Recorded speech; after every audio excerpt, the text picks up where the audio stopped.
Thanks for tuning in to the Vintage Cinema Review. On this week's episode, we're covering from 1989, Dead Poet Society. Indeed, tradition, honor, discipline, and excellence, mixed with a little bit of nonconformity. Yeah, I like that, Zap. That was good. This came from one of my suggestions for the origin story. It was my origin story pick. Great movie. Loved it. Robin Williams, great in this movie. He was a poet and didn't even know it. That's right, man. So we hope you guys enjoyed this. Speaking of which, if you're enjoying the podcast, leave us that 5-star rating. And on Spotify, Apple, wherever you're at, Apple, leave us a written review and sit back, relax, and enjoy the Dead Poet Society. Hey, this is Dave. Matt. And Zap. And welcome to the Vintage Cinema Review, where every week we review some of our favorite films from the past. Hey, there ain't no late fees here. Silence is golden. And be kind. Rewind.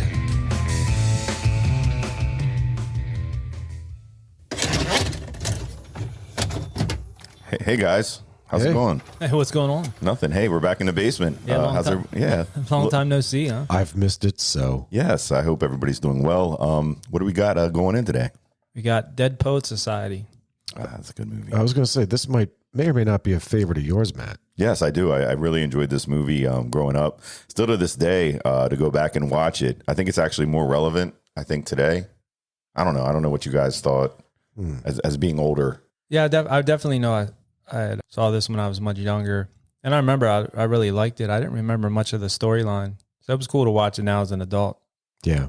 Agreed. This is an incredible movie. It really, really is. It's just an awesome, Matt, I think you said it earlier, it's just a great coming of age movie. Mm-hmm. It's just one of those. Like I'll liken this to Stand By Me. Oh yeah. Heck, With Honors. That was a good one too. Just little things. It's just growing up. Yeah, I think it's funny. I have like a little story. I guess I can tell later about this movie, which you were talking about earlier. But it's it's a good, and it's not a feel good movie in any way. A lot of parts of it make you feel good. Heck, I think. Yeah. There's parts that really like bring you in. The whole with Robin Williams, I think he was excellent in this movie. A lot of people think of him as like a goofy type actor. I was going to ask you that. Do you think this would have been his first like kind of serious role? Now he was goofy parts of it, but it was actually like a serious movie. I'm trying to think. He did a movie called Moscow on the Hudson before this, where he played a sneaky fucking Russian that was trying to defect. He was defecting. Okay. I thought that was a great role for him insofar as a dramatic. Was it dramatic? Okay. You remember that movie 1 Hour Photo? That came out much later. Oh yeah, that was real Yeah, dark. he played a villain. Yeah, and there was no comedy in that at all. No, he was a stalker going through people's photos, man. Mm-hmm. He was this was kind of like into like the Patch Adams-y kind of thing. Like he did that like serious, like he's a serious, but infuses a little bit of his personality, his humor. Yeah, definitely. I know he did other roles like that, but this definitely was a serious movie for sure. Yeah. But it did kind of ruin me for high school because I thought there was actually teachers like that. Oh, really? Like, damn, I want that English teacher. Where's this guy at? Like, hey guys, it's we're sign up stuff out of the book, or let's go out in the courtyard. Yeah, where do I sign up for poetry class? Yeah. Right. Well, Dead Poet Society, a release date on this, June 2nd, 1989. This came out with a PG rating, which I think, Matt, you were saying maybe. Yeah. I don't think I agree with the PG rating. Depending on how mature your kid is, PG is up to like 12, kind of. Then there's PG-13. Yeah, PG-13, I guess would be. I would have put it as a PG-13 rating. What'd you think, Zach? I'd say PG. You think PG? Yeah. I mean, it had a little bit of the nudity, some like the Playboy boobs. Remember they had? Did they show it? There were Playboy boobs. That is true. Wow. You remember like they used to have when they had the Playmate of the Year, they had the big fold out. Well, I know they were the centerfold. Yeah. They were reading that in the cave and stuff, but I didn't notice that you could see it. But yeah, so rated PG, running time on this 128 minutes. It's a little longer movie. Directed by Peter Weir and written by Tom Schulman. Produced by Stephen Haft, Paul Junger, Witt, and Tony Thomas. Budget on this, $16.4 million. Box office, $235.9 million. Dang. Yeah. That did really well that year. Heck yeah, man. Yep. I didn't even think, like, because it was such a, not really many people talked about it. I thought it was such a small movie.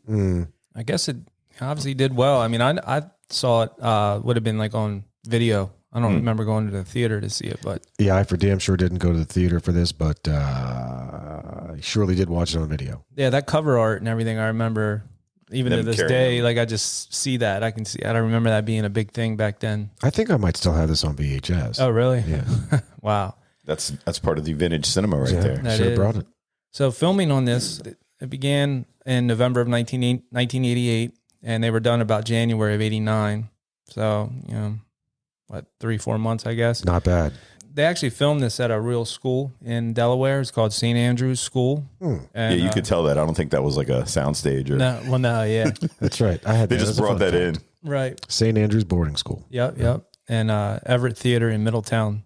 And locations in Newcastle, Delaware. Wait, did you see the Elks Theater in Middletown? That's what I thought. I've been there many times. Yeah, Elks Theater. That's high end. That's very high end. Super high end. Yeah. St. Andrew's School to this day is still open and it's co-ed. And I have a little fun fact here at the beginning. Throw it out here. Unless, did you have this for the end or anything? Please do tell. So tuition, you want to take a guess on what tuition is there? $25,000 a year. 36. 66,400. Damn.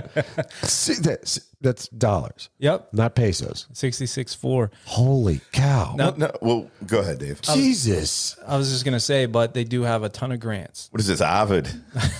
Harvard. Yeah, Jeez. right. But they do have a ton of grants and stuff. No, hardly anybody pays that, I'm sure. They get a lot of money infused into the school. It said, I went on their website and was checking it out, and it seems like you pay what you can. If you're academically there, Yeah. they're going to take you in. You know what I mean? One of them That's the deals. big thing is the academics, because a lot of these schools, they want these kids who they know are like academic ringers to go through there. That way they build up their Ivy League. Sure. The kids from our school went Sure. to, Harvard, Yale, the big ones, Columbia, whatever they have. Right. So that just builds up their numbers. So if you have the grades, if you have the intelligence, Yeah. They're a feeder school. feeder Right. school. Yep. And they do have a rowing program there. I saw that on Nice. which I always thought that'd be the coolest thing. Well, we went to a feeder school also. It was a college prep Sure. academy. Sure. There was ties I involved. think academy is a strong word. I'm building it up Yeah. so you can break it down. Zap and I were just there actually because we were all on vacation. Matt was away, had stuff going on, and Zap and I went up there and we were recording at the old school some video stuff. So I have some of it edited and put together. I'd like to put it out there, but we were talking to Matt about going to the new school. Yeah. Which is a big difference. We would be leaders of the new school. That's it. The only thing I've seen at that school is the football field. That's it. But it's really nice. It's the inside is very it's done well. They have like a whole theater, like the assembly area, I guess they call that. And this is in addition to the gymnasium. Yes, Yeah. Because back in our day, it was all one. All one. Yep. yeah, they separated it. I think that goes with the times. Like, but I don't even think that was a real gymnasium. And the money. Right. Wasn't that part of like the pool that they actually just opened up? The pool was way below. Yes. Way. Back then we had visitor bathroom / locker room. Oh, yeah. Yeah, they would just combine things, but The cock stock. that's it. So that's pretty much it for the budget, release date, and all that stuff. So I guess I'll turn it over to Zap for the cast. Sure. So we've got Robin Williams as John Keating, He was fantastic. Fantastic. Robert Sean Leonard as Neil Perry, Ethan Hawke as Todd Anderson, Josh Charles as Knox Overstreet, Gail Hansen as Charlie Dalton, Dylan Koosman as Richard Cameron, Alalon Ruggiero as Stephen Meeks, James Waterston as Gerard Pitts, Norman Lloyd as Dr. Gail Nolan, the headmaster, Kurtwood Smith as Thomas Perry, Carla Belver as Mrs. Perry, Alexandra Powers as Chris Knoll, and Colin Irving as Chet Danbury. I like when he was going, asking about the kids in the class, and he was like, Mr. Pitts, he's like, rise above your name. Yeah, he would always do that with people's names. Yeah. Like Meeks. That's also an unusual name. Indeed. This guy was quick-witted. Yes, for sure. Mr. Keating. Yeah. Yep. I was happy to see Clarence Boddicker as the shitty father. Oh, he's from a 70s show, right? That 70s show? That 70 show and Clarence Boddicker, RoboCop. Yeah, he was the bad dude. Oh, yeah. Okay. I forgot about that. It's funny, like when you look at that movie to that 70s show, it looks like he had not aged. Like he stayed the same person, which is very odd. And it was weird. Yeah, he has that look. I guess when you're balding that young, you know, that kind of just keeps you like the same. But you're right. He didn't look like he aged much.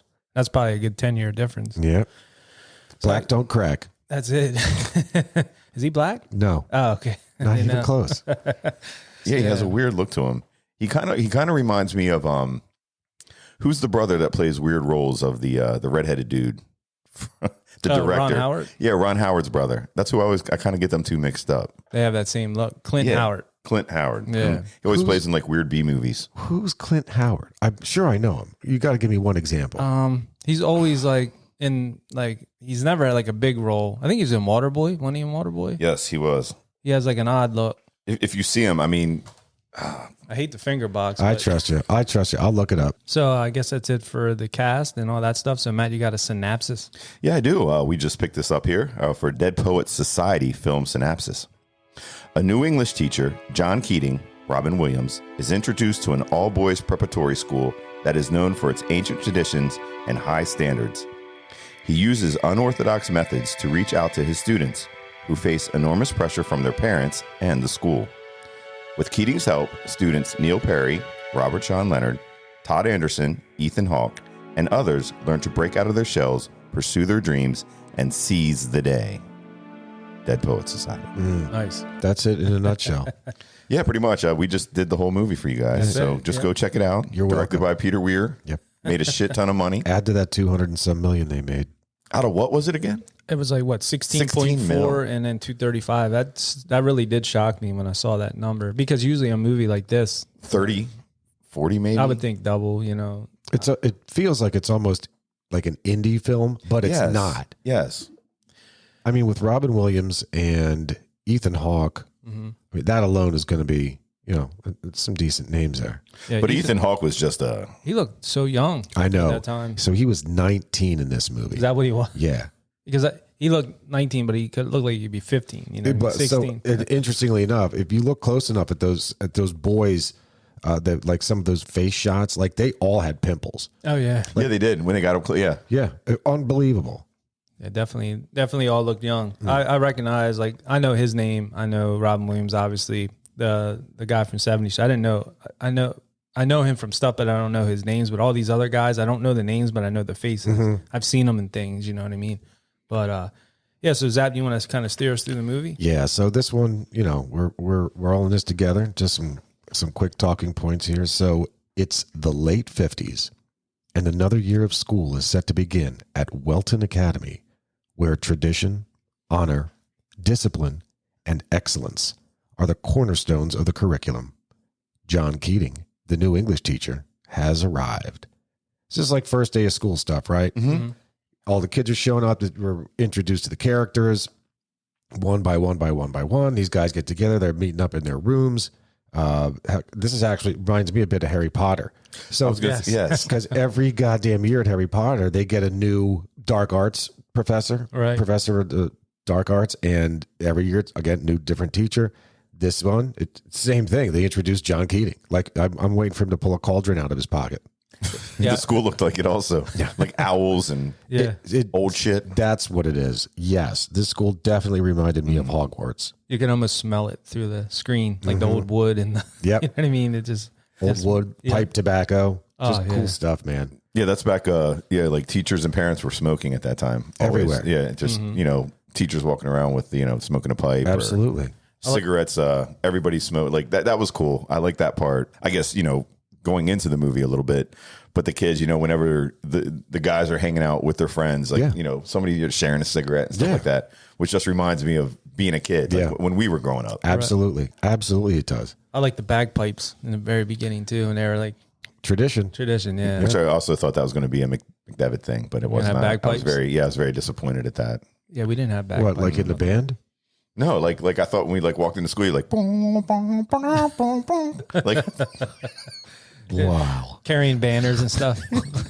McDevitt was a way bigger deal to me, I think, growing up, coming from small town. You know, I thought it was. I mean, of course. Like I remember when we walked through McDevitt. Not just recently. I'm saying like when we went for 8th grade visit. Yes. I thought that was the most amazing thing in the world. Like mind blowing. Like I couldn't wait. Absolutely couldn't wait. Do you remember when they brought the kids from McDevitt would come to our grade schools and they put up the old fashioned screen? Like the yeah. To like play that movie, screen? Like the Be True to Your School. Just like you would to your girl or guy. That's right. How do we remember that? Because it was big. It was a huge deal. That's man. right. I don't remember them doing that. Your school. They probably didn't. You were in the city school. No, we didn't do that. They wouldn't come to our school. They wouldn't come to your school. They couldn't get guards that day. They didn't have bulletproof glass. Right. They couldn't make it. They tried to get there, but they got their van stolen. So like who's going to Holy Family and nobody's raising their hands? It wasn't that bad. We were only a block away. No. It's that's the whole funny thing about it. Nobody wanted to go down there. We're being sarcastic, or are we? Are we? Yeah, but no, this definitely had that feel. It did. You know what I mean? But cool opening. And so as this movie progresses, I mean, so again, as the character development goes on, Mr. Keating, I want to keep saying Michael Keating, but I'm wrong. No, Michael Keating. It's John Keating. So Mr. Keating, again, the first day of class, he asks him to, read the introduction, which is such bullshit. It's like, you're putting numbers in a rating system based on a graph to poetry. I mean, come on, it's impossible. It was an excrement. Excrement is correct. So rip out the introductions.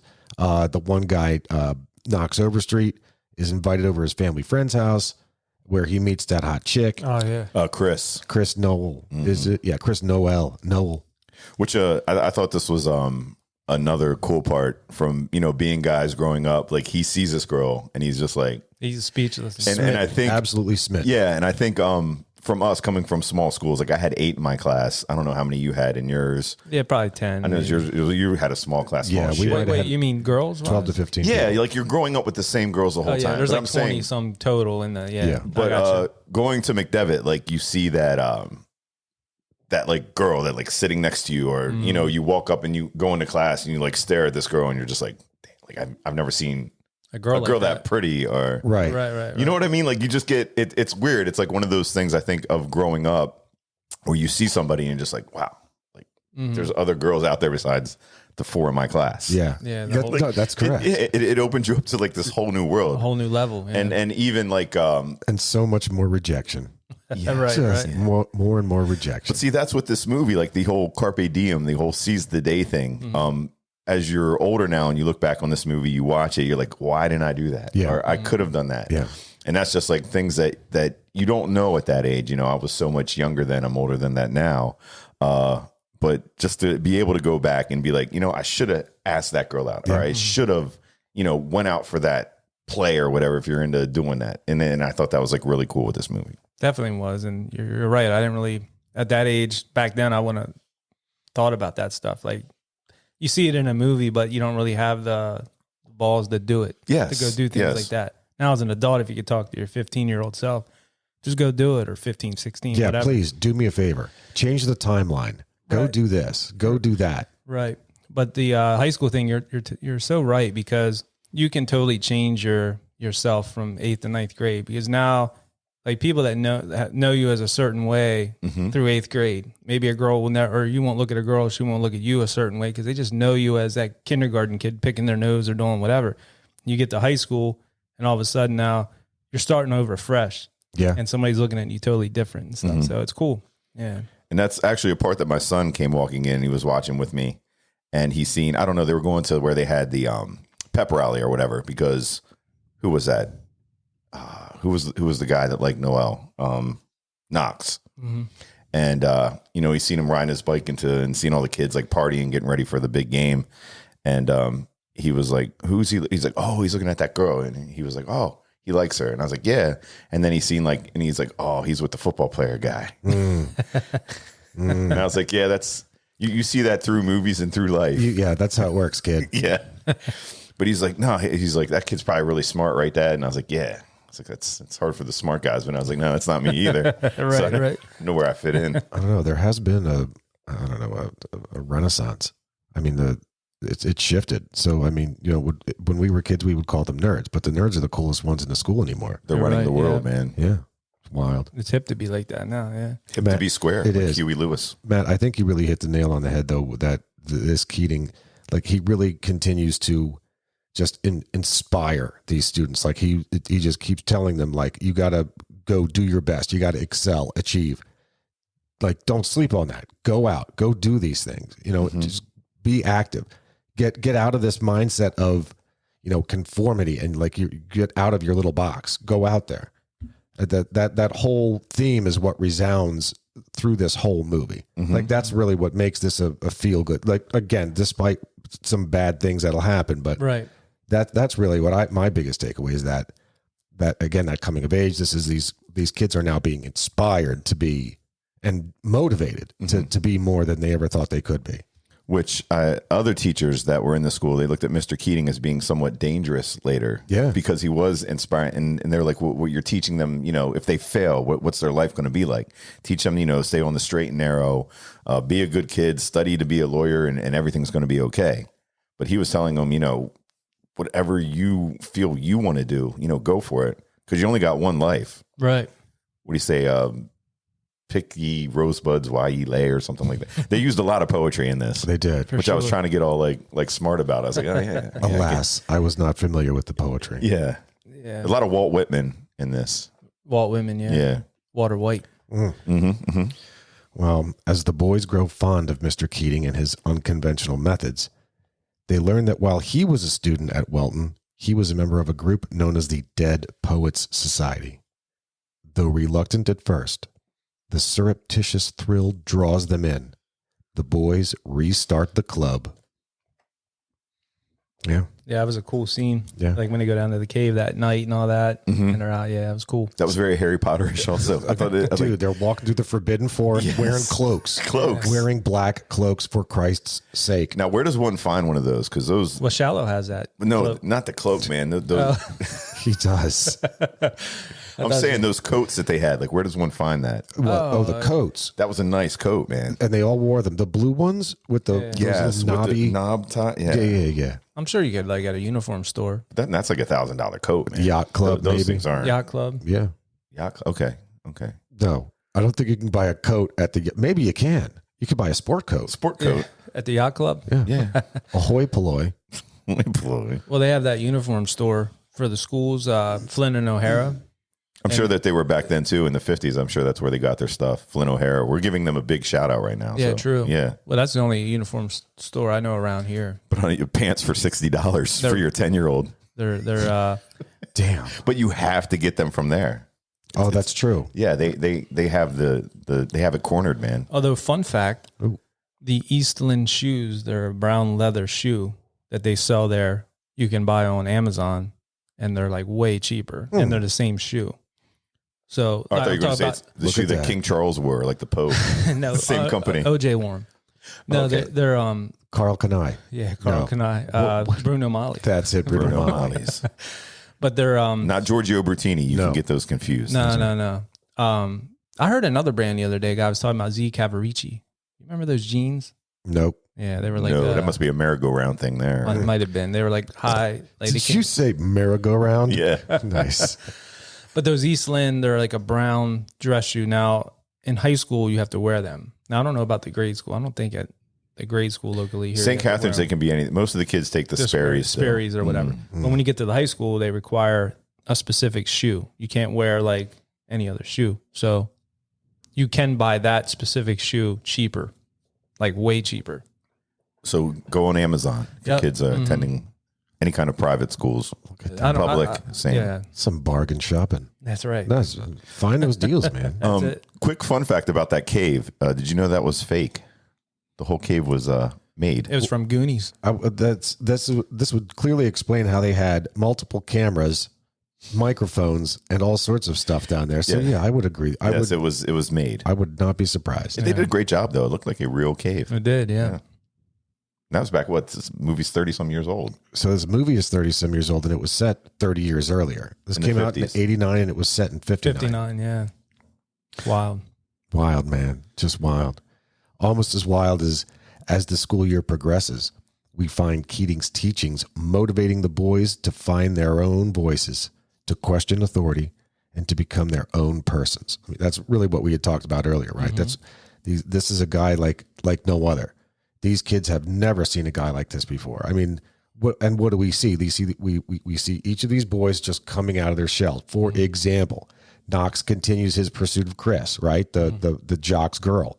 Hell, she even invites him to a party. Now, albeit it was at her boyfriend's house. Right. Neil all of a sudden wants to act. Right. And then he ultimately lands the part of Puck in the local rendition of A Midsummer Night's Dream. Todd. God, that's Ethan Hawke. Ethan Hawke. Yeah. Mm-hmm. So he's so terrified, like deathly afraid of speaking in class. Like he's just timid, shy. There is the scene that is like, it's really moving. It's really moving, like inspiring, where Keating has, so all the kids have to write their own poem and then they stand up there and read it, right? Yeah, Todd's like, I didn't do it. He didn't do it because he's scared shitless. He doesn't want to fail. He doesn't want to be publicly humiliated, right? There's a thing. Stage fright is a thing. And Keating was like, nah, screw that. And dude, that was just so moving though, right? Like he just grabs him. He's like, no, dude, close your eyes. It just guides him around and moves him. And Kids were laughing. He's like, don't listen to them. Right. Don't listen to them. Just dude, that keep was going. powerful. Like really powerful. Mm-hmm. And I think Robin Williams did say, from reading about this movie, that this was one of his favorite movies that he did do. He did say and that, he was going through a lot of shit, they said, at the time that the movie was made, and he used a lot of that to emotions and yeah stuff. That's one thing about this movie is like this teacher's trying to show them to be your own person and do all that. But these schools, like we know from our schools, a lot of it's about conformity and just being the same and you know, it's tradition and this is the way things are. You dress a certain way, you do all that. So it's kind of bucking against that trend of what the school wants them to do. And I can definitely relate to that. I'm a fan of that conformity. Sure. I personally like it. I like, you know, I think there's a lot of pros to it, like dressing the same and all that. You don't have to, there's no peer pressure of like, oh, you wore that yesterday or whatever. So, but it definitely would have been cool to have. And I think I had teachers that were inspiring. Mm-hmm. But somebody like this is like a whole nother level. Yeah. I like the Neil Perry's character also, who later became Nuwanda. Like, I think he was the one that the boys kind of gravitated to.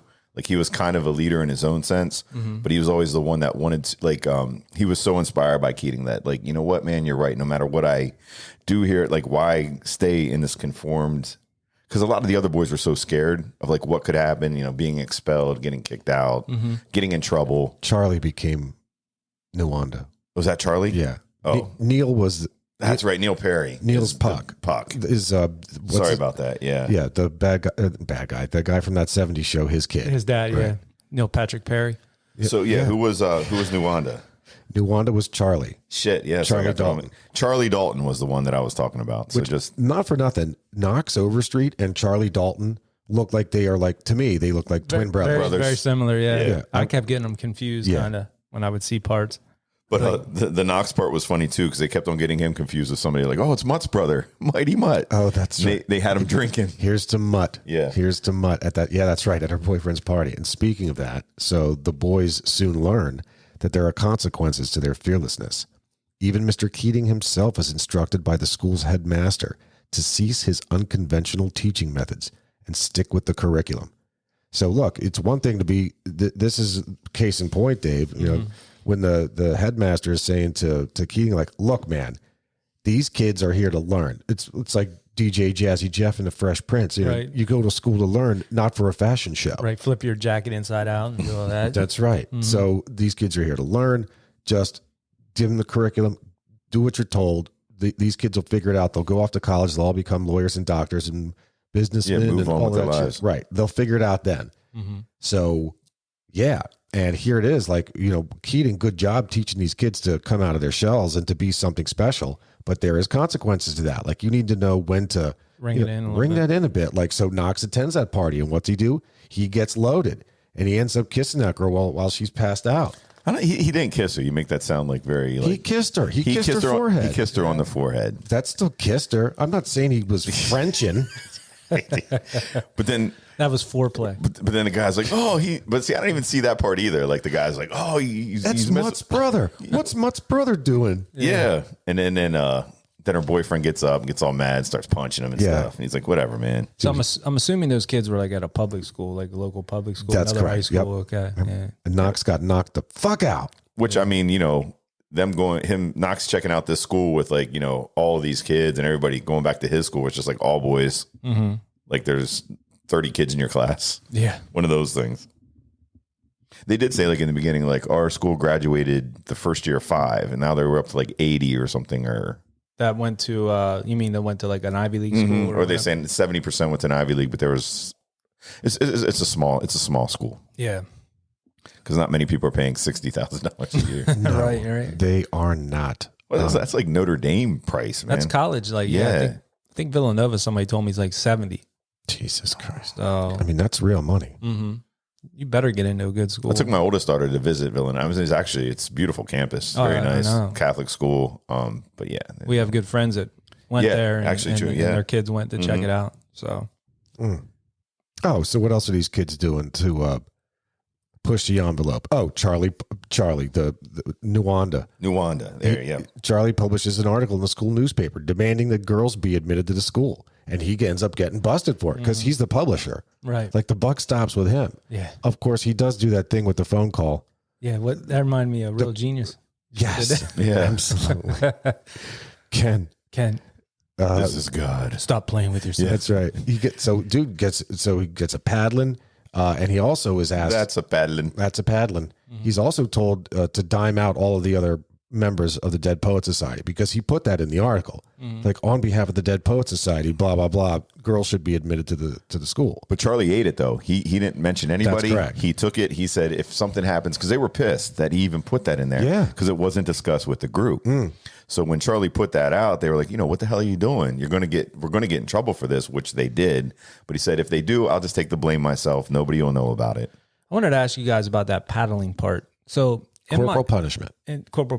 In my mind, like it's kind of a gray area. I remember kind of as a kid in Catholic school seeing the paddles and that. But did I see it? Was that still going on when we were like real young? Do you guys remember? And like, do you remember the stories about like, oh, that nun, nun will like beat hit your you finger with the ruler and do stuff like that. And I can't remember in my head if I actually ever did. I know I had teachers that were kind of hardcore, like, you know what I mean? Don't mess around in their class, but I don't personally remember ever getting like spanked in class or, beaten with a wooden paddle.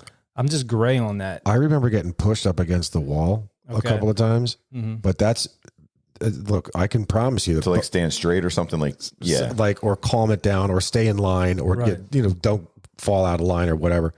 But I was more afraid of, angering those teachers, knowing full well that I would get it 10 times as much when I got home. Yeah. I didn't, actually I had Sister Lawrence was the same nun that taught my dad when my dad was at St. John in Steelton. Yeah.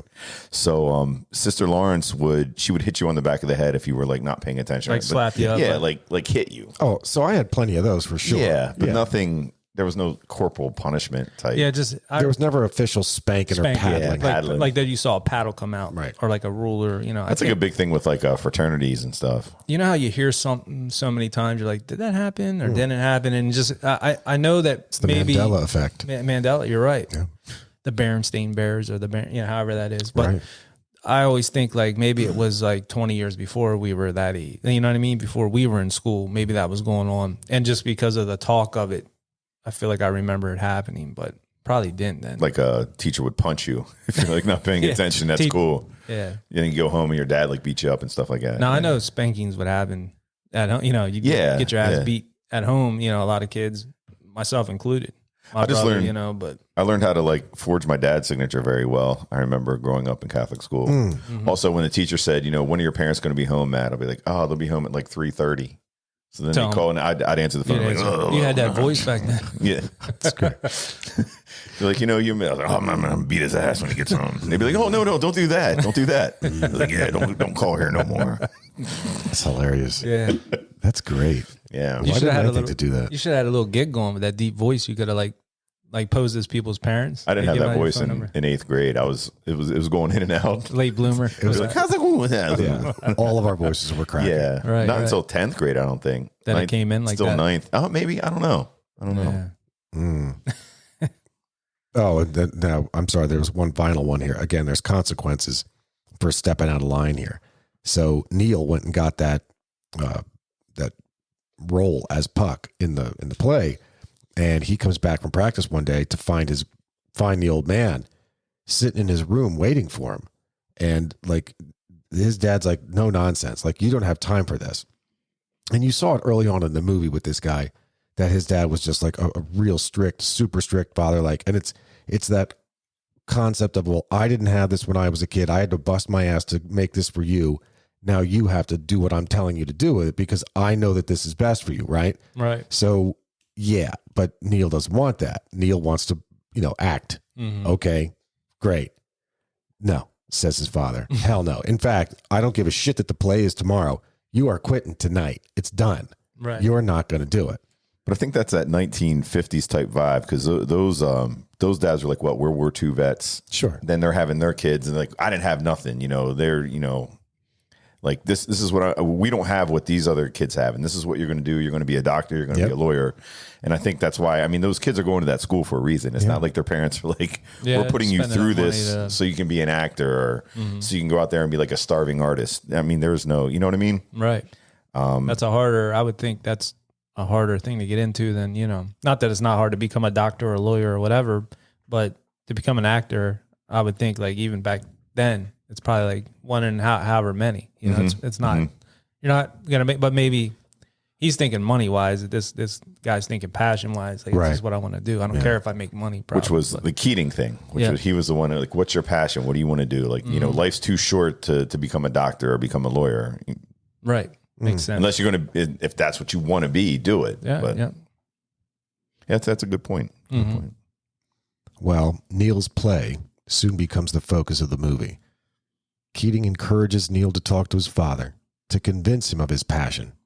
Meanwhile, Knox is going for broke in his pursuit of Chris, and he actually pays her a visit to her school during the day.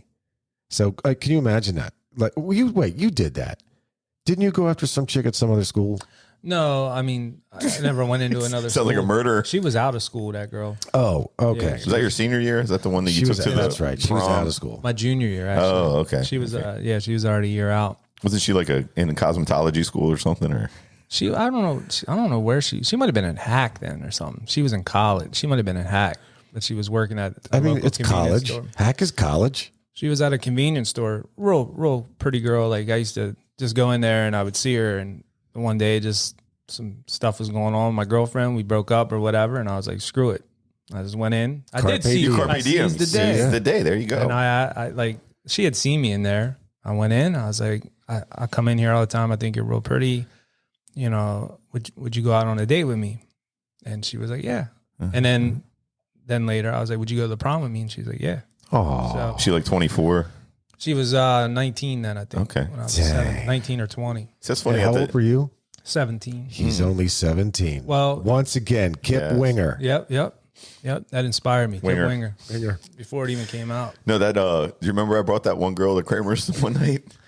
She worked at the Turkey Hill. No, but I always go in there because I went to McDevitt. Right. So I'd always have shirt, tie. Yeah. She thought like I had like a good job downtown or something. Because I had the fresh Prelude. Right. Yeah, so she was working there at Turkey Hill or whatever, and she kept talking to me, and she's like, "So, are you going to ever ask me out or what?" And I was like, "Yeah," like I didn't even think about it. 'Cause, like, She's like, are we going to get in the skins? Or but I was what? like, "Yeah, it was on a Friday," and I was like, "Well, I'm actually going to friends tonight." Yeah. I was like, "If you want to come to Kramer's base," Then I haven't seen her again after. yeah. Like, dude, She's you're like- a dirtbag. Why are you taking me to some dingy ass basement? I was like, "It's dingy time, baby." Just imagine if we had those coats Oh my goodness! From Walton. from here. the movie. Yeah. But yeah, I guess she was like, "You're all dressed like Welton. this is where you live or something." I was like, "Nah, it's a friend's house." She thought you were doing charity work. Stop it at the I soup did like kitchen. I did like save kids down. I'd like feed them and take them like get them like warm clothes, and Helping stuff. the homeless. Yeah. Yeah. Oh my God. So all right. So meanwhile, back to stalker dude. So Knox ends up going to this public school. I mean, what's he care? It's a public school. I mean, back then you didn't have to check in at the office. You just walked in. There's no locks on the doors. Look at Doc Brown and Marty McFly. They just walk right in. So he goes in, gives her flowers. He had written a poem for her. He reads that to her. I mean, that's ballsy. Big time, yeah. That takes some. But it made an impression on her. It did, because no other guy in their right mind is going to do something like that. No. But then all her friends are probably like, "Oh, that was so sweet." Well, I mean, so anyway, Neil ends up. Well, that's coming back though, man. Neil reports back to Keating and says, "Look, I took your advice. I talked to my old man.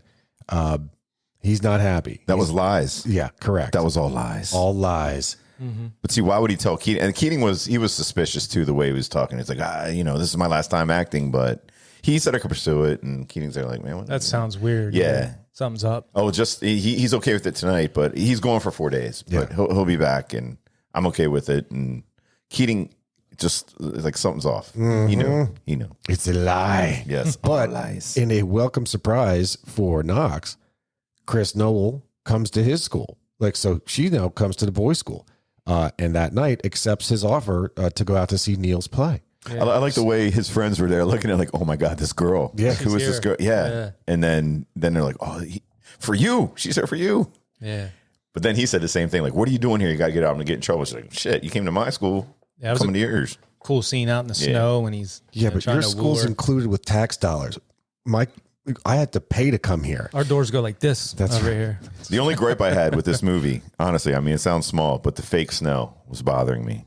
Oh, I couldn't tell it was fake. Are you serious? I couldn't tell either. I thought they did a great job. How'd you tell? How could you tell? It just sits there. It doesn't melt. It just sits there like little fuzzies, and then they cut real quick and they wipe it off, and then it's like then the fuzzies are building up again. I have to go back and watch. Yeah, it's terrible. It just bothered me. That's an attention to detail, man. Yeah, that's the only thing that bothers. I mean, this is Vintage Cinema Reviews app. The details. This is probably the third highest grossing Vintage Cinema Review podcast in the world, at least the standard. Yes, this is in Harrisburg. This is the standard in this development. On this street, on this street, in this zip code, in this house, in this block, on this basement. Yeah. So that night, all of Neil's friends attend his play, and so does his father.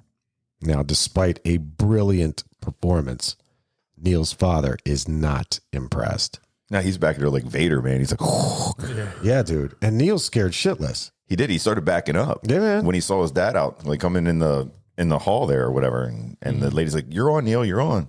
But he couldn't do it, man. Well, he goes through it. He goes through the play. I mean, he's the star of the show. Everybody's clapping for him. Everybody loves him.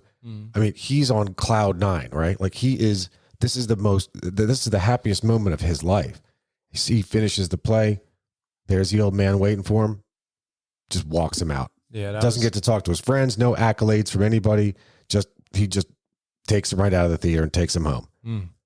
Which everybody knew something bad. Like they knew they weren't going to see him again. Not in a way that happened, but in a way that his dad was going to pull him out of that school. Just pull him out of school, maybe. Yeah. You think they might have seen that coming? His dad pulling him out of the school? I think so, because just the way they left, he's like, Neil, now, like, And the teacher trying to talk to him, yes, like, stay away from my son and all that. I don't know. Mr. Keating was like, that was brilliant. You have a gift. Like, you really do have something. Because even his friends were like, they thought it would be like a joke, and they were like, he's really good. Yeah. Well, little puck. That's right. So at Neil's house, the old man tells him that he will be, in fact, be withdrawn from the school, and then he'll be going to a military academy, and he's going to grow up and be a doctor, and like we had said, a lawyer, a businessman, whatever. All of this is the shit that Knox does not want, like at all. And of course, alas, that night, while his parents sleep, Knox makes his way to his father's study, pulls out his revolver, and kills himself. See, that whole scene was deep.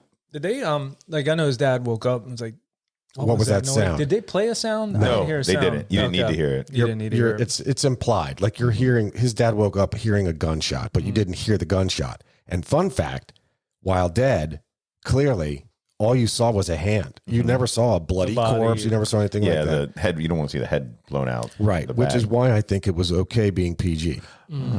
They're not seeing gore. They're not seeing whatever. But for a kid to ingest that, like looking at like shit, like I see a gun, they're holding a hand up, like they know the kid. People die, man. Watch the Looney Tunes. Well, they die all the time. But they come right back. Yeah. But that's funny. Oh, it's the same. Well, I actually didn't remember that the boy killed himself. Like, I didn't remember the storyline. I kind of thought maybe something was going to happen, but I actually thought when he was in his room taking his shirt off and like there was a silhouette, and I thought he was putting a noose around, like going to hang himself at that point. And then I saw that he opened the window and put the crown on and did all that, or that crown of thorns or whatever the hell he had. Jesus, what was it like? What was that thing he had? Like it's little wood, his wooden king of the woodlands. Is that what that was? Woodland creature. crown.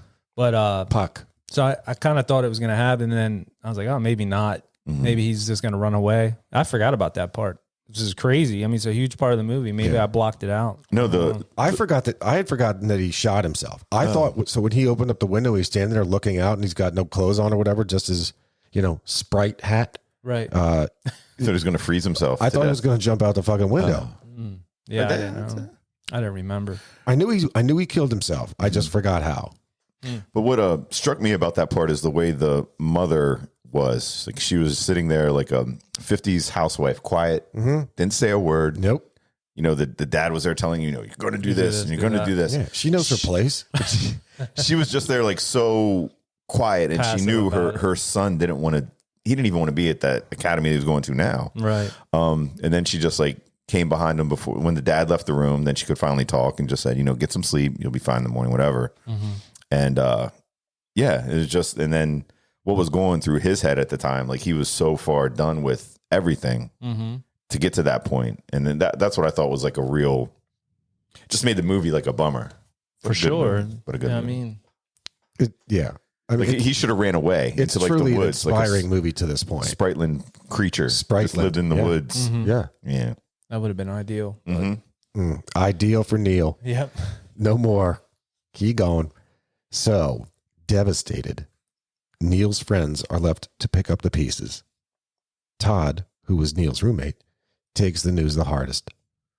A memorial service is held not long after, and Headmaster Nolan intends to conduct a thorough investigation. Now, that's because they don't want the school to get hit with that. Like a lawsuit. Yeah. Yeah. There has to be a scapegoat in any situation like that, because if it falls on the school, like, well, what were you teaching? Or if it comes back in the paper, like this school, there was a suicide. Yeah, but that's what I didn't understand. Like, The kid didn't kill him. I'm with you. I know. Yeah. I know where you're going. Yeah, how are you ever going to prove? No, go ahead. I was just going to say, how are you ever going to prove that anybody there had anything to do with him, like killing himself? Yeah. I don't know. He didn't do it at school. He just happened to be a member of the school. But it still would come back, like if people were researching, like, oh, a kid that went to that school killed himself. You know, why? This way they had, they were aiming for something else to Like an redirect. out. Yeah, redirect from that school. Like, oh, it wouldn't show up as, oh, he went to that school, but this teacher, or this is what happened, or he had this going on outside of his life. So you're saying it could make the school look bad if a student of the school committed course. suicide? I don't know, man. I don't run a school. What do I know? I wonder what suicide rates were in the 50s, like compared 3. to, The whole year. Yes. The whole decade. The whole decade. Okay, Well, 3. Well, I'm just saying, like, And one was Adolf Hitler. yeah. I wonder what it was though, like back, because this movie takes place in 1959. Like, how common was it versus 2023 or 2019 or 1989? Right. In life. Oh, go ahead. Yeah, I'd just be curious of that, like how common that was. Like, I'm back sure it was then. it was the same as it is now. Yeah. Probably You today. think? It's just, there's just no media. It's not on the news. It's not covered and stuff. It's, I mean, especially with Facebook and all those other things, friends or like drug overdoses, people die of whatever. It just shows up right away. And it's quicker, just in your face, in your face, in your face. True. But the stuff happened from the beginning of time. I mean, there were people offing themselves in the 1700s. I know that. The cavemen were doing it. They were, I can't start a fire. Like, man, my life's ruined. My feet are hairy. My wife's all hairy. I'm cold all the time. This life sucks. Well, I know that, but wasn't it like over COVID, like suicide rates were higher, like during times of certain things? Maybe during, because husbands were stuck at home with their wives all day. The Great Depression, Yeah. there was We were people saying jumping out the windows. Yeah, Cecil Hotel. We were talking about that. Cecil Hotel, that's right. Yeah. So that's what I'd just be curious. I mean, like, there's certain times I'm sure in life where shit really hits the fan. You know, like certain periods of time where like the COVID or bad time, depression, things like that. But From the beginning of time, it's just not as documented as it is today. And always the bad shit they always are first to put in your face. Like just turn on the news and it's like shit. Negative. Then they show And like, then the last two somebody minutes. has a puppy, Shit, puppy. shit, weather, shit. And then they like talk about some sports. Yeah. And then that's it. And that's it. Yeah. Speaking of Puck, a friend of mine has a dog named Puck. Oh shit. That's a fun fact. I like that. I am gonna get a fucking dog one of these One of days. them days, One of these yeah. days, I am getting a dog.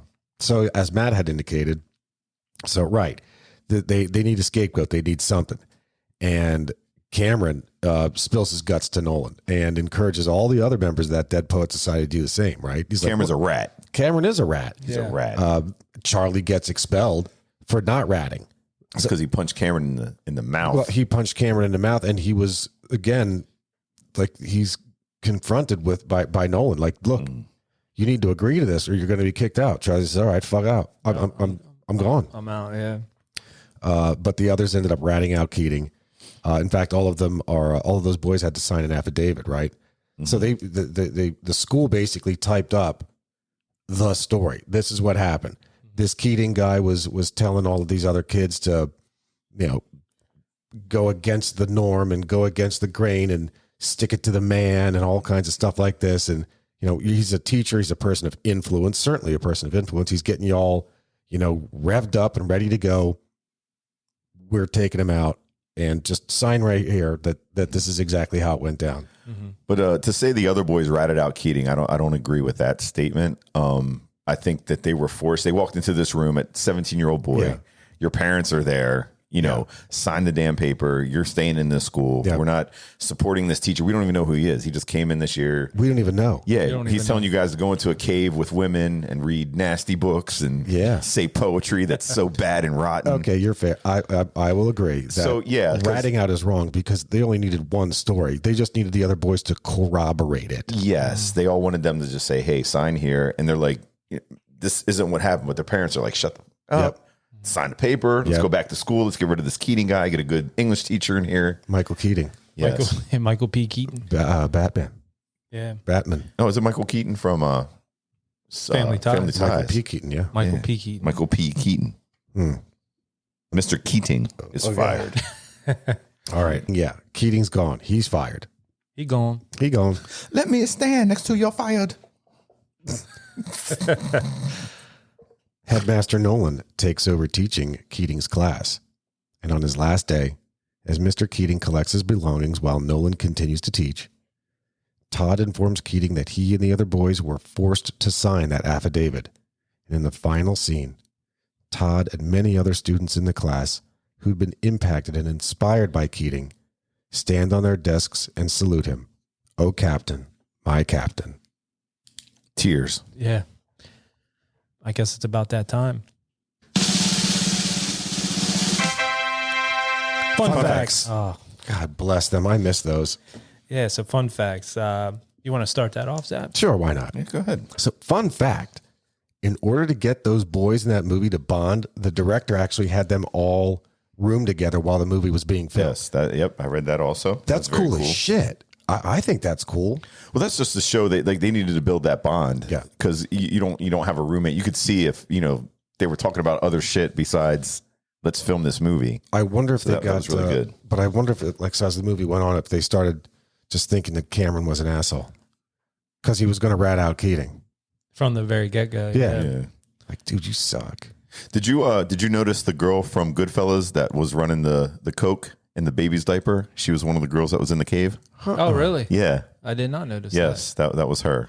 You know which one I'm talking about? The one he was messing around with. No. Wasn't Karen. No. Karen. No, from Goodfellas, the one that Ray Liotta was messing around with. No, not her. Not the dark-haired one. The one that they had running to Pittsburgh, taking the flights. Yeah. But he was still hitting it, right? No, he wasn't hitting that. She was like a young kid. He was hitting it. I mean, I Liotta. thought they were like, The babysitter. Yeah, but no, that was the. Maybe he was hitting it. Nah, Come on. He's Ray Liotta. rest in peace, Ray. Yes, rest in peace, right. Ray. Cocaine Bear. Cocaine Bear. Was he in that? Yeah. Oh, I got to see that. Jesus Christ. But I did not notice that. I'll have to go back and Yep. look for She was her. in there. So the director Peter Weir gave these actors like a book that basically explain what kids were listening to, watching, and all that back in the 50s to kind of put them in that headspace so they can kind of, you know. And he also said, don't use any of the slang, even offset modern slang at the time, like 1989. He said, because I want you to be in the 50s. Yep. So don't say like grody to the max. Yeah. Or gag me with a spoon. If that was 89, I don't think so. It would have been earlier. 82. I'm bringing Okie back. That's Okie. Okie. Yeah, I forgot about Okie. That was real Okie, dude. That was Okie. What was some 89 slang? Okie. That's Okie. Was that rad still? Were people still rad in 89? That seems earlier. That's 85. Hawk still uses rad. Like That's all the rad. time. He's like, dude, that's rad. Rad's cool. Yeah. That's a cool word. I mean, I like Rad, the movie too. 89, was but I that like that. Transformers were big in 89, the cartoon? Or was that No. earlier than that? 89 would have been Batman. Truth. Yeah. The best The Batman. best Batman. That would have been out. Yeah, I'm just trying to think what slang we were using. I don't know, but Oh, the warden, real quick. We'll go back to the slang because I'm thinking of stuff. But the warden from Shawshank Redemption, he was also a teacher. He had a quick like cameo in there. Did he? Yeah, he was like one of the first teachers when they were showing the teachers in the room how they taught. That dude was in there. I forget his name, but he turned out to be a pretty big actor. Interesting. I didn't notice him. Yeah, he was there. Huh. Slang from the 80s. That's a fun fact. That's a fun fact. Wicked. People still say wicked. Yeah, that's Massachusetts. that's yeah, definitely. So that Kurtwood Smith, which is what you said, the dad from the 70s. So he was the dad from the 70s show, and he played the part of Clarence Boddicker from RoboCop. And what's funny, at least to me, when Robot takes off the mask, and you see Peter Weller's skin like all pulled back, right. it's at that point that RoboCop has basically the same forehead as Clarence As Boddicker. him, they look alike. Yeah. Yeah, because I can kind of picture him as RoboCop, but it was Peter Weller, Right. Probably because of that. But anyway, at the premiere of this movie, I guess he saw a dad that was kind of domineering as his character was with his son. I guess somehow he noticed this going on at the premiere, and he said by the end of the movie, the father was crying and stuff. And by the end of the movie, the father was crying and kind of emotional and stuff. So he probably, and I know dads like that, that are like that are just kind of like my You're way or doing the this, highway yes. and this and that, And I mean, like we talked about those World War II dads, I'm sure, but even dads in the 80s. Like I know my dad, I hate to say it, but he wouldn't want to know. If I would have told my dad I wanted to act or do something like that, Dave's just liking back to Dead Poets. Like I tell my dad, like when I was a kid, I wanted to act. Like that's all I wanted to do, man. yeah, Dead Flea Society. He would be like, nah, it's not happening. That's exactly right. Well, I mean, I don't know. My dad's dad was a World War II vet. My dad was a Vietnam vet. Then they had me. I was like, I'm not going in the military or anything like that. Right, no, there was times where dads can be like hardcore to a point. But I think also at that time there was a lot of like the generations were shifting with like the whole hippie movement and like, if kids want to like not do shit. Goddamn hippies. Yeah, but there was like that movement like during that same time. So, like my mom was kind of hippie-ish. She was like, They go with the flow. And yeah. So I think that's moms. And like my mom would have been like, go, Dave, you want to do that? Yeah, if you want to do that, Maybe go do moms are that, just or- real nice people. Yes, basically. Right, like at that, and I think, I mean, it's getting different now too. Like I think moms and dads are kind of similar, like with kids and things like that. Like they're both kind of more harsh, I would think. Yeah. Not harsh. Supportive. Yeah, more supportive. That's harsh, supportive. Yeah, hand in hand. Maybe. No. No? I guess I don't know. Just you're wanting your kids to do better than you. Sure. I think. Yeah. Or yeah, whatever I'm trying to get at. But I know what you're saying. Though. yeah, but it's totally different than like Zach was saying. I think moms are just nice people. they're nurturing. Well, yeah. Moms are the middle ground between, rackety ass kids and the fathers that are going to come down and beat the shit out of the kids. Like the moms are the peacemakers. That's right. Yeah. Got to have a balance, Yeah. like the force, So Zap, I saw you had some people that could have been. Indeed. So you want to go through them, and then I got more. Well, I got one or two other, maybe not with that character, but So Mr. Keating could have been played by I know one. Liam Neeson. That's correct. And you go ahead and name the rest. Mel Gibson. Oh, yeah, that would have been terrible. So Liam Neeson and Mel Gibson were under the old director. Peter Weir. There was a director previous to Peter Weir. There was somebody selected to direct that they ended up dropping. So that original director had picked or chosen between Liam Neeson and Mel Gibson. I think Liam Neeson actually got the role, but lost it when that director was switched it over. changed. Then under the new director, Weir, yeah. Mickey Rourke was offered or considered. Alec Baldwin was considered. Also, it was actually offered to Tim Allen, who turned it down. Tool Time Tim? Tool Time Tim. I Was he on coke at the time? Maybe. Okay. If we would have brought that girl with him, that chick that was always on Tool Time. The girl from Baywatch? Pamela Anderson. Pamela Anderson. No. Oh, the Tool dark Time hair girl, one. dark hair, the brunette. You ever watch Home Pamela, Improvement? Yeah. Pamela Anderson was a Tool Time girl. She was the original. Oh, but who was the? I didn't realize that. Yeah. Oh, yeah. That's a thing. That's She was true. the original. That's true. Who was the dark hair girl? She was later. And then Al, Also hot. very hot. Very hot. I'm more of a That's a Tool Time girl. brunette guy. Like guy. So that's why that's the one I remember. Nothing against Pam Anderson. No. Just saying. No offense, Pam. She had a good little story on, I don't know if that Netflix or something like that. Pam Anderson. Yeah, Was it about the her story life. about the drummer making sexy time with her and making a video out of it? That's another one. Oh. That's a whole nother video. But this is like a story of her life. She's she's actually kind of cool. Yeah. I just thought she was. I like Pam Anderson. I Yeah. have nothing against her. But Tim Allen would be hard to see in this role. Mickey Rourke always pops up. I think everything I we know. talk about is Yeah, like Rourke. Where was he in like the 80s that Mickey Rourke was like this dude? Because now he's Rehab. in like B movie.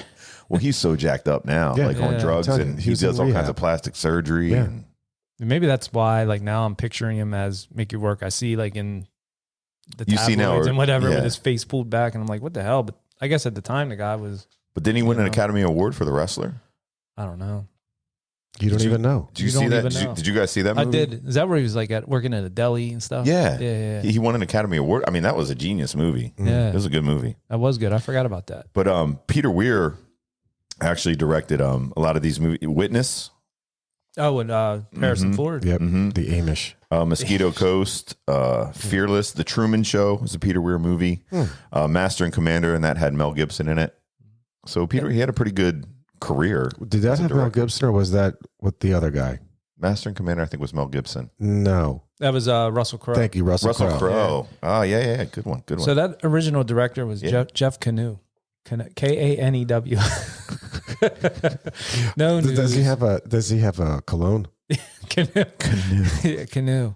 Jeff, it's spelled Kanew. I Is the think K it's, silent? No Is it just- canoes is is it good just news. Canoes with Gary Canoe. That's right. Is it just new? Canoe? Is the K silent? Anew. No, just new. It might be How do you spell this last name? Kanew. It's Anu. Anew. Well, he was originally going to direct. I don't think he did anything else after that. But I was going to say, as far as actors go, originally for Neil Perry, River Phoenix wanted to play that role. He pops up all the time in the 80s also. Yeah, he was the one that was around. Before God rest his soul. Also, there was an interview from July of 2016 on Sirius XM that Matt Damon said that him and his best friend Ben Affleck had auditioned for the roles. He didn't say which roles, but I guess probably the students. So I guess by age, they would have been about the same age, Ethan Hawke and all those guys. So I'm glad it went to who it went to. yeah, I didn't. Yeah. Well, these movies too, once they become, I don't know, I'd say like a classic. I guess this is a classic, but like not many people talk about it. That's one of the reasons like I brought it up. So we usually do like the 80s movies that are all like fun and Oh, Knox. goofy. The actor who played Knox, he was featured in Don't Tell Mom the Babysitter's Dead. Oh, I don't think I remember that. He was the love interest. He was the boyfriend. Oh, of yes. Christina Applegate. in Yeah, it. because I was trying to think like, nah, he wasn't Thor or anything. And he wasn't one of the kids. Yeah, he like drove a taco truck or some shit. Dishes are done, dude. Correct. Metallica breath. Here's another one. Bill Murray for the role of John Keating. He was considered. Oh, So that would have been cool. That would have been completely different. Yeah. It would have been so comedic. I don't think it could have. They couldn't have pushed it as a serious movie. You could see Robin Williams being like an actual English teacher, like his look and Looks stuff. the part. You guys know Laura Flynn Boyle? Yes. Can you picture her? Dark hair. Yeah, Laura Flynn. She was in give that me a reference. show that used to be on. Laura Flynn Boyle was on. Oh my God, what was that weird? Like, I don't know now. I Well, don't know. anyway, if I pull up her picture after, you'll know her. Okay. But in a 1991 interview, she said that the day of the film's premiere, she had been told she was edited out of the movie. Just don't go. I guess she filmed scenes and stuff. It was in the movie, but then they cut her out. So That's cold-blooded. Pretty harsh. Dang. We talked about Ethan Hawke being like 19 at the time. So he was 2 months into college at Carnegie Mellon at that time, which is in Pittsburgh. Which him and Uma Thurman's daughter was in A song. No. But Uma their kid looks just like Ethan Hawke in that movie. Oh, for real? Wow. Yeah. She was in what's the one, Stranger Things. The newer Stranger Things. Yeah. She was the lesbian. Yeah. Yeah. I got one other name here. Not more beans, but lesbians. Laura Flynn Boyle in Men in Black. She was in that. She's like good looking. Twin Peaks. That's what I was thinking of. Twin Peaks. Yeah, brunette, good looking. She was in the original. The original Twin Peaks. No, Men in Black. I don't think the original. Yes, Men in Black 2. Oh, Men in Black 2. okay.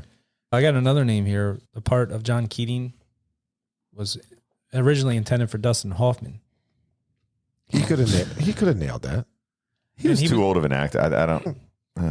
In '89, It's what he's got to be in his 90s. he's as old as Gene Hackman. When did Rain Man come out? That would have been around Rain Man time. Yeah, Definitely. Early 90s. Definitely would have been around Rain Man. But also, I think he was gonna direct.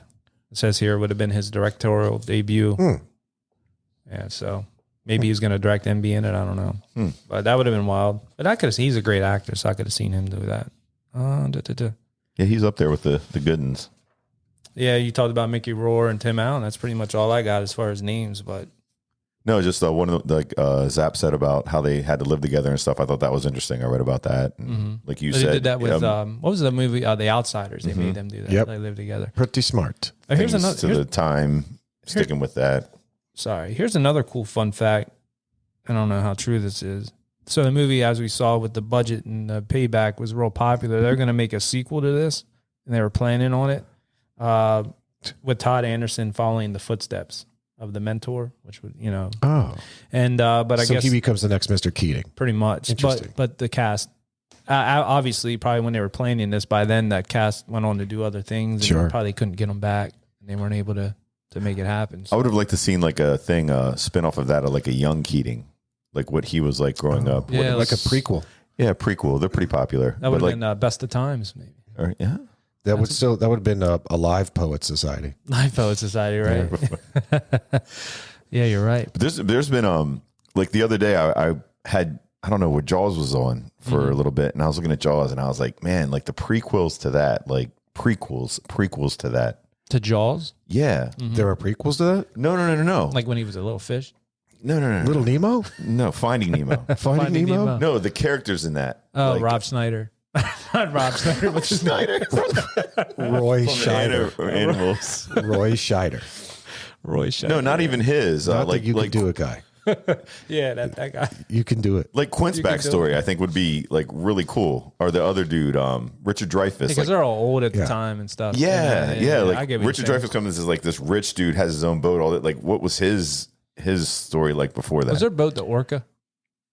Orca? Yeah, Yes, That's what that it's was called, that yeah, was yeah. need that a was bigger the boat. boat. That wasn't the rich guy's boat. Right. But I'm just saying, like out there, these prequels, like if there's any directors or whatever, I don't even know why we don't jump on some of this. Bringing it back. Yeah, because there's a lot of that's the same with Star Wars. I mean, there's like beginnings, ends. There's Milking the shit out of it. It's a oh whole my galaxy gosh, and yes, stuff. yeah. You know what I mean? I'm saying they're coming out. We're watching that Osaka right now, which is actually really good. But yeah, I mean, Star Wars has been doing it now for decades, and there's a lot of like great stories out there that you could take these characters that I think this movie grossed that much. There's still people that are our age out there interested in stuff like this. Well, look at Zap's shirt. We Yeah, could do- He-Man. Look at all them origin stories. Actually, there was the whole He-Man movie that was Dolph Lundgren was Yeah. it's terrible. That was a Masters of the Universe movie, and that was awful. Awful. Absolutely awful. But think about, you could do Skeletor, Origin. True. What's his name? Man at Arms. Is he on there? That was his name. Was that his name? Man at Man at Arms. Arms. Yes. Is he over there on the right? Yep. Shira, Yeah. What's the guy here? Tila, Evelyn, Bestiality. Beastman. This Yeah. is She-Ra, the blonde-haired John, Mm-hmm. Battle Cat, Castle Yeah, yeah. Grayskull. the sorceress. Yeah. I mean, there's a ton of. But that's what I'm saying. Stuff Like people need. We need to go back. Because I'm saying these are big. There is 'cause- a Skeletor origin story, by the way. Is there? Yeah, it does exist. Is Like, it animated or is it? Like live action. No, like it's just the story. Oh, there's you no can film read- on it. You can read how Skeletor came about. I'm not reading, but Read's Yeah. for suckers. Yeah, that takes too long, man. Right, I can watch it in 2 hours. Man, I'll tell you what. Somebody just read to me. You read it, Okay. and then I'll listen to it Okay. because That could be a whole podcast. Nice. Yeah. Yeah. Actually, We'll just we sit should here and put that listen. out. You just read. That's fair. We will actually do it from home, and then you can just read to I us. want you two That to sounds go good. together and read me, like, and I'll put it out. Well, I heard that from a guy at work. He was like Masters of the saying Universe. about how we should do bedtime stories. Sure. Oh, Jesus. Oh, AMS. He's like, your podcast should do like, bedtime, ASMR. Because we bedtime put them to stories. sleep or what? No. Like people's wives or girlfriends or whatever say, you should have those guys like read Like because of the voices. yeah, and before stuff. they would go to like sleep at night. They could hear us Yeah. like talking like, You guys should say stuff like, "Now take your like pants down." Our first baby, The you husband. feeling, you feeling hot tonight, baby? Because we got a little tune for you. Yeah, you set the mood. But yeah, man, that was cool. You guys missing any fun? Or I should say, did we miss any fun facts? Did you? I wouldn't say we're missing them. Oh, nice. Wait, that's from Office Space. Office Space. Yeah. That's all I got for fun facts. That's all you got? Yeah. This movie really wasn't a fun factual movie. No. It was. I mean, it did have fun facts. All movies do. Mm-hmm. But just good movie. Yeah, Just one of my faves as a kid. And, I enjoyed it. But speaking of that, why don't we go to our little rating system? Yeah, okay. So we have late fee, return, or burn. So who wants to start it off here? I'll go. Okay. Okay. Why not? I would return it. Okay. I'm not going to burn it, but I'm also not going to late fee it. Okay. This is one that, at least for me, so I hadn't seen it, call it 30 years. Mm-hmm. I'm good with watching this once and then waiting a while and watching it again. Revisiting it. Like yeah. I couldn't watch this over and over and over again just because like when you watch this story and you see how, excited and just full of life these kids are, and then to see one extinguish their own life, like that's just a fucking downer. Yeah. Extinguish. Bruh. So yeah, I'm good to watch it once, wait a while, then I'll watch it again. Gotcha. Matt, what you got? I actually agree with Zipper on this one. Love this movie. Yeah, love this movie. Surprising. No, but it would be a return. I think to see this movie, watch it once, like, take this movie in, look at the good times they had, like as a kid growing up, as a guy, like having like a good group of friends, things like I said earlier, sneaking out, like having a cigarette with your friend, just sitting around, shooting the shit, sneaking out, doing stuff that, like shouldn't be doing, like that whole thing of like going to the cave and just to take it in like that one time, let it marinate a little bit and then maybe go back and watch it a few years later. Yeah, down the Because road. I haven't seen it in probably I'd say like 3 years. Oh, wow. 4 years. It's been a long time. See some of it every once in a while on TV or whatever, but don't really stop and watch. But yeah, it would be a return and then, watch it later. I got to agree with you guys. I'd return it. I enjoyed it, but I'm not rushing to watch it again. Like it is a downer. It did make me want to smoke a pipe because I remember growing up, like I think it was my, it was not my grandfather, but my grandmother's boyfriend at the time. Smoked a crack pipe. He smoked crack. No, but it was a pipe with that cherry tobacco. Oh, yeah, You could absolutely. Smell Smell. it, and just the smell and just, I don't know, it looked appealing to me. Definitely would return it. I wouldn't burn it. I thought it was a good movie, and I appreciate you bringing this one up. Yeah. Matt, you had actually said in one of our earlier podcasts, the Old Dirty Origin, we're talking about movies we love, and you had mentioned this is probably one of your. You couldn't nail down a favorite movie, but you said this is definitely up there. One that it just stuck with me through the years. And it's one of those things that, you think of like your life growing up and it was like, all the phrases, seize the day, carpe diem, stuff to do. And for anybody, out there listening, you can always just, take it day by day, enjoy the day, make the best of it. Seize the day. Yeah, seize the day. Words of inspiration from Matt. Yes, right. I just made that up. Carpe diem. Yes. It's Matt was you? Matt for seize the day. Oh. You're a true They poet. try to say it's Latin, but it's not. It's Matt. It's Matin. So I don't know what we'll be back with next week. I think it's Zap's turn or my turn. One of us guys, we got to pick. Or I did get a couple recommendations. We still have that list going. We're Okay. trying to do movies, getting a few here that we really love to get things going. And so we'll see. But we'll update you on social media. Speaking of which, find us on Facebook at Old Dirty Basement, on Instagram at Old Dirty Basement, at Old Dirty Basement Podcast on TikTok. You can find us over there. We got some big events coming up. Speaking of the Vintage Cinema Review in October, we're going to be at the Allen Theater in Annville. Big event going on with Pucks with Pros and the movie Miracle from 2004. We'll be hosting a kind of emceeing that. So Hosting. Speaking of that, you were talking about public speaking. Are you guys good with public speaking? Being in front of about 400 people? Yeah, sure. Good. Because this event's going to have... They have pills for that for me, so I'll be fine. Well, we might have to go out and have drinks before that, but... Something. We'll see. I don't think drinks. I just... Drugs. We'll get through it. We'll make it. We'll be good. But yeah, I'll definitely hit our socials. We'll update you on that, and we'll continue to talk about it on the podcast. Thanks to Matt and Zap. Anything else in closing, guys? No, I enjoyed it. All done. All right. Well, I guess that's it for now. So we'll catch you where? On the flip side. If we don't see you sooner, we'll see you later. Peace.